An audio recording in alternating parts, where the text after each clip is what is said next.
Amores, tudo bom? Tudo certinho? Gente, boa tarde. Pessoal, essa aula é um conteúdo que eu estou preparando especial para a galera que não foi para a aula presencial, tá certo? Então, é uma aula mais enxuta, bem objetiva e dentro dos parâmetros que nós trabalhamos em sala de aula, tá certo? Então, dá uma olhadinha aqui nesse primeiro slide. A gente vai trabalhar os estados físicos da matéria. E a partir daí você tem a matéria que pode ser encontrada em três estados físicos: sólido, líquido e gasoso, tá certo? Existe um quarto estágio, que é o plasma, que é pouco abordado nos livros para a gente, que não é tão duro quanto o sólido e também não é tão mole quanto o líquido. Por isso que eu coloquei para vocês alguns pontos interessantes no que se diz respeito ao sólido, ao líquido e ao gasoso, tá? Então vê lá. O sólido, ele possui forma e volume fixo. Ó, forma e volume fixo. Dá uma olhadinha.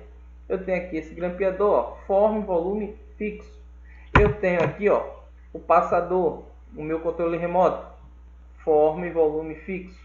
Beleza? Tranquilo? Então, com isso, o que é que acontece com essas moléculas? Olha lá o que eu coloquei para vocês. Acompanha aqui, ó.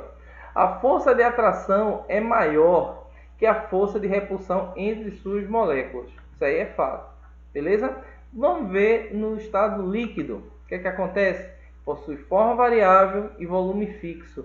Cabeça, essa forma variável. 1 litro d'água, 1 litro de qualquer substância líquida, ela vai se comportar, você pode colocá-la em qualquer local, que ela vai apresentar exatamente a forma daquele sistema, daquele recipiente. Beleza? Por isso que eu posso dizer que ela tem forma variável, porém o seu volume ele é fixo. Tranquilo? Vê lá o que eu coloquei aqui embaixo. Força de atração é aproximadamente igual à força de repulsão entre suas moléculas. E no estado gasoso, o que é que nós encontramos? Possui forma e volumes variáveis. Tá certo? Interessante isso aí, ó. A força de atração menor que a força de repulsão entre suas moléculas. O próximo slide, amores, eu gostaria que vocês prestassem bem atenção, porque é uma tabelinha que mostra e que é emblemática nas provas de química dos primeiros anos, tá certo? Que mostra exatamente os nomes das passagens de estado físico de um estado físico para o outro, né? Do sólido líquido para o gasoso. Então, ele te dá uma vertente, ele te dá um panorama geral, tá? Então, vê bem, podemos alterar o estado físico de uma matéria modificando a temperatura e a pressão, isso aí é fácil. Então, sólido para o líquido eu tenho a fusão, a substância está se fundindo, a substância está derretendo, tá certo? Do líquido para o gasoso eu tenho a vaporização, ou seja, observa que da esquerda para a direita você tem um aumento da temperatura, por isso que a substância ela se funde, por isso que a substância ela vaporiza, tá? Observa bem aqui um aspecto que poucos livros abordam para a gente. A vaporização pode ocorrer em três maneiras diferentes, ó: evaporação, ebulição e calefação. Ou seja, a vaporização ela tem três aspectos distintos, ó. Evaporação vai ocorrer na temperatura ambiente. Ebulição, eu pego uma panelinha com a água, submeto, aumento de temperatura, estou aumentando a temperatura do sistema. Obviamente que existem três fatores que auxiliam de forma muito objetiva o processo de mudança de estado físico, que é a temperatura, superfície de contato e a ventilação. E a calefação é a passagem abrupta de um estado líquido para o estado gasoso. Exemplo, uma chapinha quente, você coloca água, você joga água nessa chapinha quente, a água evapora rapidinho. Então isso aí é a calefação, beleza? Vê lá. Eu tenho também a chamada sublimação, que é a passagem do sólido para o gasoso. Um exemplo clássico aí que você encontra é a naftalina, né?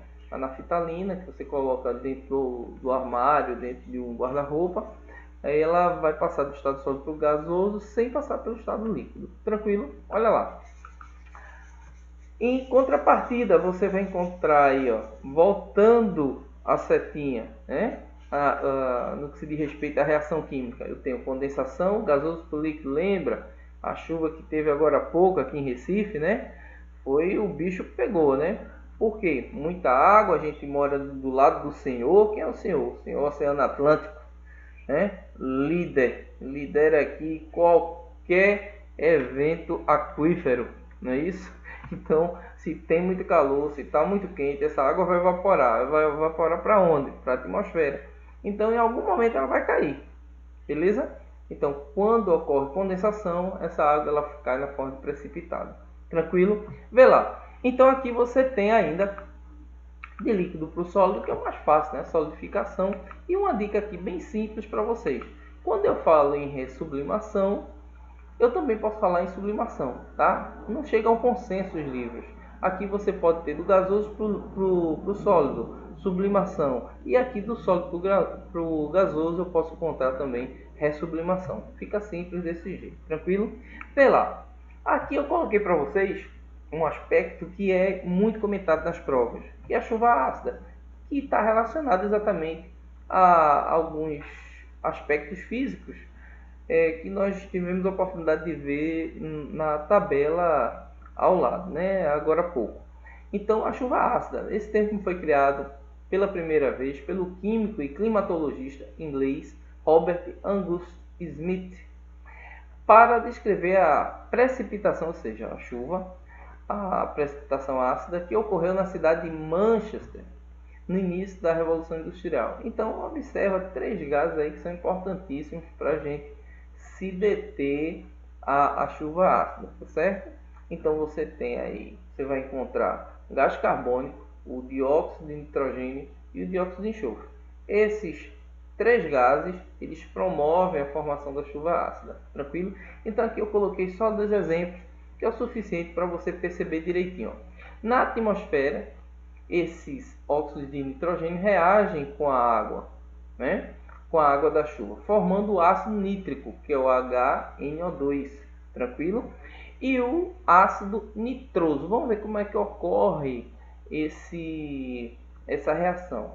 Aqui você tem o gás nitrogênio e o gás oxigênio. Eles reagem formando um óxido. A gente viu em nossas aulas que um óxido é um composto binário formado por 2, o próprio nome já destaca, né? Formado por 2 elementos químicos, onde o mais eletronegativo é o oxigênio. Então aqui você tem a formação do dióxido de nitrogênio. Esse dióxido de nitrogênio, ele reage com a água, beleza? Então aqui eu tenho dióxido de nitrogênio reagindo com a água, formando o ácido nitroso, que é o HNO3. Tranquilo? Beleza? Vamos ver o próximo. Aqui para a gente fechar a nossa aulinha com chave de ouro, eu vou destacar para vocês aí a formação do ácido sulfúrico. Aqui primeiro enxofre na fase sólida, eu tenho oxigênio e a formação de outro óxido, que é o dióxido de enxofre, beleza? Esse dióxido de enxofre entra em contato com a água, reagindo com a água eu tenho a formação do ácido sulfuroso, que é o HSO3, tranquilo? Observa aqui agora que esse SO2 ele reage com oxigênio, formando trióxido de enxofre. Amores, esse trióxido de enxofre ele também reage com a água, formando o H2SO4. E H2SO4 é nada mais nada menos que o ácido sulfúrico. Mas você pode estar aí perguntando, mas cabeça, vai chover ácido sulfúrico? Exatamente, amores. Chove, cai ácido sulfúrico mesmo, tá certo? E como é que isso ocorre, cabeça? Por quê? Observa que em regiões, o centro-sul do país, a região sudeste, são áreas bastante industrializadas. Então essa industrialização ela promove exatamente a liberação desses gases, de gases tóxicos como o monóxido de carbono, o gás carbônico, em alta concentração até mesmo, se você analisar a concentração do gás carbônico é 0,03%, né, na atmosfera, mas quando você exacerba, você multiplica esse 0,03 vezes 10, fica 0,3. Então, se passa desse patamar, se você tem um patamar acima desse 0,3 de gás carbônico, ele já se torna tóxico à planta, né? A planta ela suporta até 10 vezes essa concentração, que gira em torno de 0,3%. Tá certo? Então aqui, como vocês podem observar, ó, nós temos fábricas, indústrias que estão liberando esses gases. Aqui mais precisamente o dióxido de enxofre e o dióxido de nitrogênio.